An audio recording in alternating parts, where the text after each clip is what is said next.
नमस्कार, आशा लाईफस्टाईलमध्ये तुमचं खूप खूप मनापासून सगळ्यांचं स्वागत आहे। आज आपण भेंडीची भाजी वेगळ्याच पद्धतीने बनवणार आहोत, पण बनवायला खूप सोपी आहे आणि खायला तितकीच चविष्ट मजेदार आहे। चला तर व्हिडिओला सुरुवात करूया। व्हिडिओ पूर्ण बघा। भेंडीची भाजी आपण वेगळ्या पद्धतीने कशी बनवली ते बघूया। तर भेंडीची भाजी बनवण्यासाठी इथे मी 250 ग्रॅम भेंडी घेतलेली आहे। तर आता उन्हाळा दिवस चालू आहे आणि आपण भाजी जर घेऊन ठेवली, फ्रीजमध्ये जरी ठेवली तरी भाजीला कडकपणा येतो आणि जास्तीत जास्त भेंडीला तर जास्त कडकपणा येतो। तर बघा भेंडी इथे हलकीशी कडक झालेली आहे। तर आपण आता काय करूया, ही भेंडी शिजवून घेणार आहोत। याच्यामध्ये थोडेफार काही 5 ते 6 भेंड्या निबार देखील आहेत आणि कोवळ्या देखील आहेत। आता इथे मी गॅसवरती पॅनमध्ये पाणी ठेवून घेतलं 2 ग्लास। त्याच्यामध्ये चिमूटभर मीठ घालून घेतलं। मीठ व्यवस्थित एकत्र करून घेतलं की याच्यामध्ये संपूर्ण भेंडी घेतलेली आपण घालून घेऊया। उन्हाळा दिवस चालू आहे, भाज्या पटकन सुकल्या जातात आणि त्याच्यामध्ये भेंडी जर सुकली तर लगेच तिला कडकपणा येतो आणि ती कडक झाली की मग आपल्याला वाटतं ही कडक झाली किंवा ही निबारी आपण लगेच साईडला काढून टाकतो। तर आता इथे 2 ते 2.5 मिनिटासाठी ही भेंडी मी गरम पाण्यामध्ये शिजवून घेतली। आता झाऱ्यावरती ही भेंडी आपण काढून घेऊया। जास्त वेळ शिजवायची आवश्यकता नाही, 2 ते 2.5 मिनिटांमध्येच आपल्याला गॅसवरून लगेच उतरवून घ्यायची आणि थंड करून घ्यायची। आता भेंडी थंड होती तोपर्यंत आपण इथे एक बाउलमध्ये बेसन पीठ घेतलेलं आहे अर्धी वाटी। त्याच्यामध्ये चिमूटभर मीठ घालून घेतलं, चिमूटभर हळद पावडर घालून घेतली। आता याच्यामध्ये आपण पाणी घालून याची एक पेस्ट तयार करून घेऊया। तर बघा याच्यामध्ये मी पाणी टाकून याची एक पेस्ट तयार करून घेतली। संपूर्ण पिठाच्या इथे गुठळ्या मोडून घ्यायच्या आणि अशा पद्धतीची पेस्ट करून घ्यायची, जास्त घट्टही नाही आणि जास्त पातळही नाही।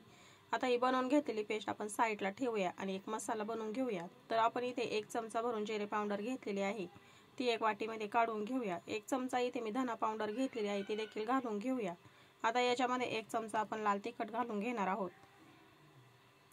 लाल तिखट घालून घेतल्यानंतर आता इथे मी अर्धा चमचा चाट मसाला घेतलेला आहे। चाट मसाला टाकल्यानंतर या भेंडीच्या मसाल्यामध्ये खूप छान अशी चव लागते।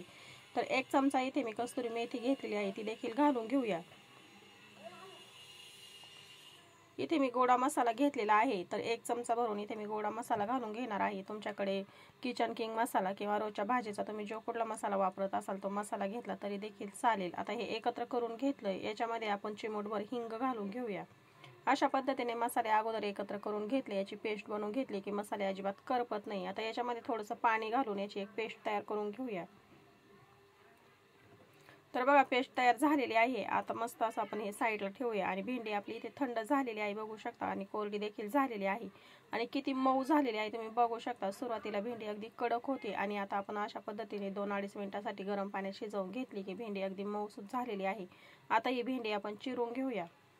तर सोबत आपल्याला इथे 3 ते 4 भेंड्या घ्यायच्या आणि अशा पद्धतीने पातळ अशी भेंडी आपल्याला चिरून घ्यायची आणि अशा पद्धतीने चिरून घेताना आपल्याला किडीची असली तर ती सुद्धा बघता येते। तर बघा या पद्धतीने सर्व भेंडी आता मी चिरून घेणार आहे। मस्त मऊसूत अशी ही भेंडी झालेली आहे।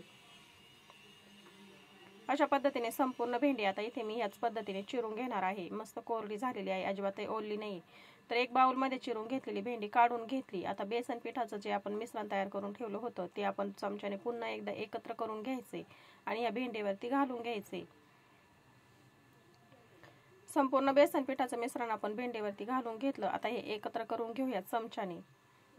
अशा पद्धतीने भेंडी जर बनवली तर खायला खूप छान लागते, मस्त लागते आणि जास्त वेळही लागत नाही। आपण जर सारखी सुकी भाजी तीच खाऊन कंटाळा आला असेल तर अशा पद्धतीची भेंडीची भाजी तुम्ही नक्की बनवून बघा। बनवल्यानंतर तुम्ही याच पद्धतीने बनवशाल, इतकी सोपी आहे। आता पॅनमध्ये आपण पुन्हा 1 चमचा तेल घालून घेतलं। तेल गरम झालं की याच्यामध्ये 1 कांदा मी इथे बारीक चिरून घेतला, तो घालून घेतलाय। कांद्याचा हलकासा कलर आपण गुलाबी होईपर्यंत परतवून घेऊ। तर बघा इथे कांद्याचा कलर चेंज झालेला आहे। आता याच्यामध्ये मी आलं आणि लसणाची पेस्ट घालून घेतलेली आहे, ती देखील एकत्र करून घेऊया। आलं लसूण पेस्ट आपण एकत्र करून घेतली, कांदा देखील मस्त असा परतवून घेतला। आता याच्यामध्ये आपण बनवून घेतलेला मसाल्याची पेस्ट घालून घेऊया। आता एक 2 ते 3 मिनिटांसाठी आपल्याला व्यवस्थित असं कांद्यामध्ये एकत्र करून घ्यायचंय आणि पेस्ट बनवताना आपण जे काही पाणी याच्यामध्ये घातलंय ते सुकेल आणि मसाला मस्त असा इथे शिजला जाईल किंवा परतला जाईल आणि तेल सुटेपर्यंत आपण हे आता परतवून घेऊया। तर बघा 2-3 मिनिटं हे व्यवस्थित असं परतवून घेतलं। याच्यामधलं संपूर्ण पाणी इथे सुकलेलं आहे, मसाला कोरडा झालाय आणि व्यवस्थित इथे परतला देखील आहे। आता याच्यामध्ये आपण भेंडी घालून घेऊया। गॅस मध्यम ठेवलाय, मध्यम गॅसवरती आता हे आपल्याला एकत्र करून घ्यायचंय। सुरुवातीला जरी हे चिकट दिसत असलं तरी पण हे हळूहळू परतून घेतलं की ते एकदम सुट्ट मोकळं सुटसुटीत होतं आणि तुम्ही बघू शकता पुढं। आता आपण याच्यामध्ये चिकट होऊ नये म्हणून अर्ध लिंबू पिळून घेऊया लिंबू पिळून घेतल्यानंतर भेंडी अजिबात चिकट होत नाही, त्यासाठी इथे मी अर्ध लिंबू पिळून घेतले. लिंबू पिळून घेतल्यानंतर हे एकत्र करून घेतले आणि मध्यम गॅसवरती आपल्याला सारखं हे मिक्स करत राहायचे. 5 ते 6 मिनिटांमध्ये ही भेंडी व्यवस्थित अशी मोकळी सुटसुटीत होते आणि खूप छान अशी इथे ही परतली जाते. बेसन पीठ देखील आपण याच्यामध्ये जे घालून घेतलंय ते देखील खूप छान असं इथे परततं आणि मस्त अशी भेंडी चवदार होते.